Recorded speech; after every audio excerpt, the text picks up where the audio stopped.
André Schmillet, en voyant Museau dans sa roue, coupe son effort. Ils s'aiment toujours autant, ils sont toujours ensemble. Ouais. Et ça va permettre à Van Esvik de revenir. Attention, parce que là, il pourrait également y avoir une contre-attaque. C'est le bon moment pour ceux qui ont été un peu en difficulté là. Essayer de partir, puisque tout le monde a l'air de se surveiller. Mais non, les coureurs sont trop fatigués pour pouvoir le faire. Voilà la longue ligne droite dont vous nous parlions, qui conduit à Lokeren. Moins d'1 kilomètre de l'arrivée, Peter Van Petegem va réaliser le doublé, gagner 2 fois consécutivement le Hedvolk. Il se concentre une dernière fois, remet ses mains en haut du guidon et regardez derrière. Voici le groupe de poursuivants qui passe au kilomètre. L'écart n'est pas énorme.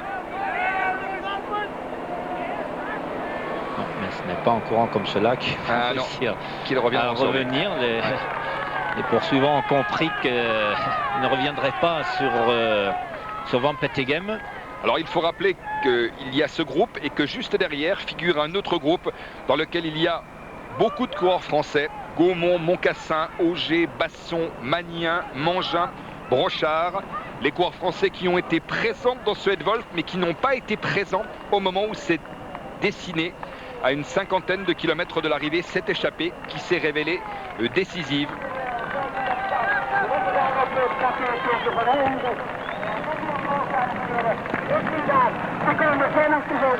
Voilà Peter Van Petegem. 28 ans, je vous l'ai dit, depuis le 18 janvier dernier, né à Hop, Brakel, au cœur des Flandres, et vainqueur donc du Hedvolk, semi-classique belge qui porte le nom en fait d'un grand quotidien flandrien. Il y en a deux, le Het Last News et donc Hedvolk. La moyenne est autour de 40 km/h. Le deuxième, Gianluca Bortonami. Troisième, Schmillet. Quatrième, Museau. Et cinquième, Van Esvik. Sixième, O'Grady. Et septième, Pizix. Tel est donc le classement final de ce Hedvolk.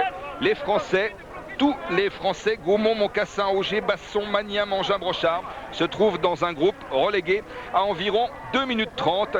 Peter Van Petegem, vainqueur du Hedvolk. Prochain rendez-vous avec le cyclisme dimanche prochain sur France 3 à l'occasion de la première étape de Paris-Nice disputée contre la montre entre Suresnes et Paris. Merci Bernard Thévenet, merci à tous de nous avoir suivis et retour à Paris où nous attend Lionel Chamoulot.